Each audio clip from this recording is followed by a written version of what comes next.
Bright kids who can point out San Jose, San Francisco from the world map struggle to point out where is Siachen, where we have been fighting for the last 3.5 decades. I'm sure you guys all know where Siachen is, right? It's only those kids who don't know.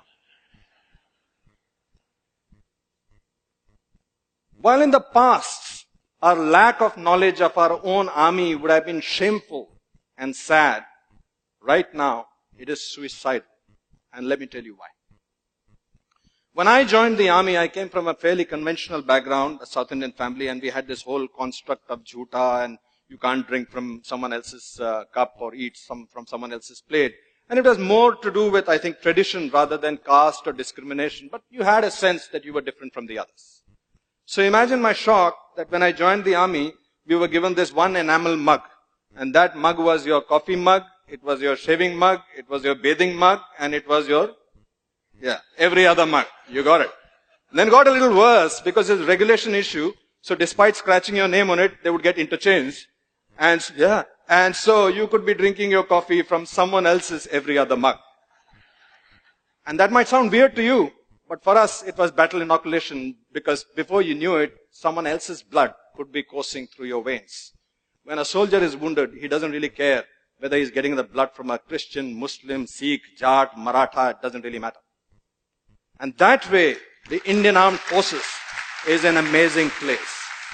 For example, the 1st Sikh unit, the 1st Sikh battalion is one of the oldest and the most decorated units of the Indian Armed Forces.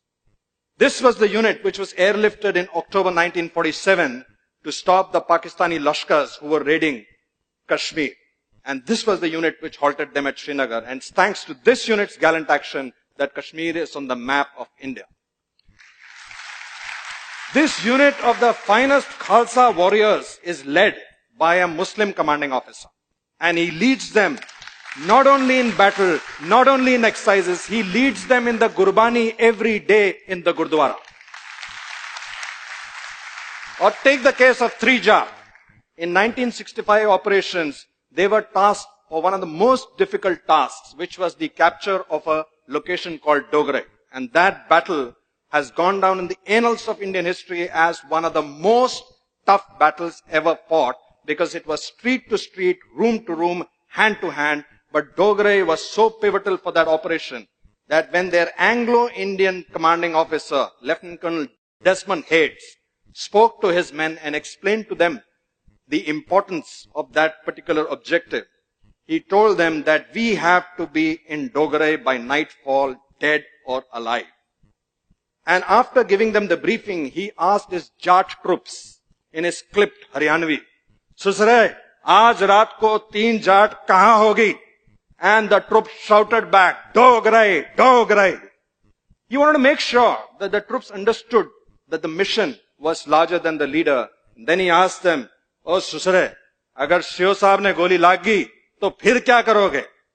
And without batting an eyelid, the senior Jesho shouted back, Saab ji, agar Shio ne goli lagi, to kandhe pe taan ke le jayenge, lekin rukenge Dogre jaake. And that night, in that operation, 3 Jat, consisting of Jat troops under an Anglo-Indian commanding officer, took back Dogre not once but twice, winning 3 Mahavir Chakra, 4 Veer Chakras and 7 Sena medals in one single operation. Our soldiers don't fight. They don't care about the name on their chests, which is their own name. They care about the name on their shoulder, which is their Paltan's name. Once they join the unit, if they join a Gurkha unit, they become a Gurkha. If they join a Maratha unit, they become a Maratha. They become a band of brothers. They really don't care about caste, creed, gotras, religions and all of that stuff. And I think my sense is it's not just the army that feels that way. Some of you may remember in 1992 in Parvanu in the timber trail, there was this cable car which broke and it was dangling by a cable and there were many souls who were trapped inside it and they were going to plunge to certain death. There's a beautiful story of a Hindu woman who was trapped inside and she was praying to her gods to save her. And before a little while, they heard the thud of a chopper coming, the thud of a Hector coming in. And that Hector was being flown by squadron leader Pali Major, who went on to become the air chief of the Indian Air Force. And from that Hector, the para-commando, first para-commando unit, a legendary para-commando, Captain Ivan Krasto, slithered down and entered into the cable car and saved the lives of the people inside. Now here's something really funny.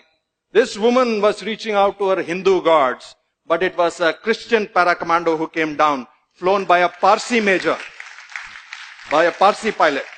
And we have seen this across the board when we are going for rescue into natural calamities or floods or even 2611.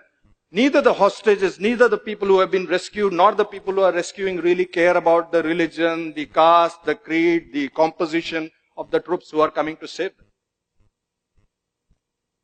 I don't know how many of you know this, that in our armed forces, we don't have any mandir, masjid, gurdwara. We have what is called a Sarva Dharm Sthal, in which all the religions are prayed together. And a Maulvi will do a Pandit's job, Pandit will stand in for a Granthi.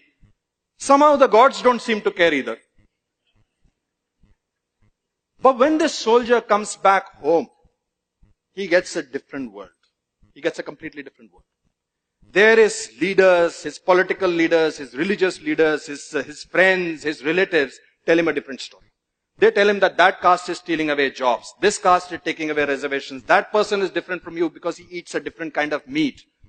They tell him that you have to be our caste first and an Indian later. Ladies and gentlemen, soldiers don't fight with weapons. They fight on a moral high ground. Soldiers don't go into war because they hate the enemy in the front. They go to war because they love their countrymen in the back.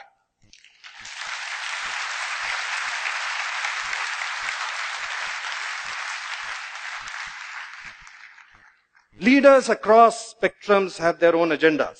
Some people want to win elections, some people want to get more power, and some people genuinely want to do good for their own communities. But we, as citizens, have to realize one thing. That even as I'm speaking to you right now, standing over here, from Kanyakumari to Kargil, there are soldiers who are deployed in every kind of situation. Right now, as I speak to you, there is a captain out there in Siachen Glacier who is already battling 3 fronts. He's got a front of a very determined enemy. He's got a front of a very horrible weather which claims lives almost on a daily basis. And he's battling the front of the nonsense going on in Delhi with Jantar Mantar, with veterans fighting the government, government fighting the veterans. I beg of you, let's not open a 4th front for him. Let's not forget that the strength of this country, which is symbolized by your armed forces, is the unity of its diversity. Let's not forget that. Jai Hind! Jai Hind! Thank you. Thank you. Thank you.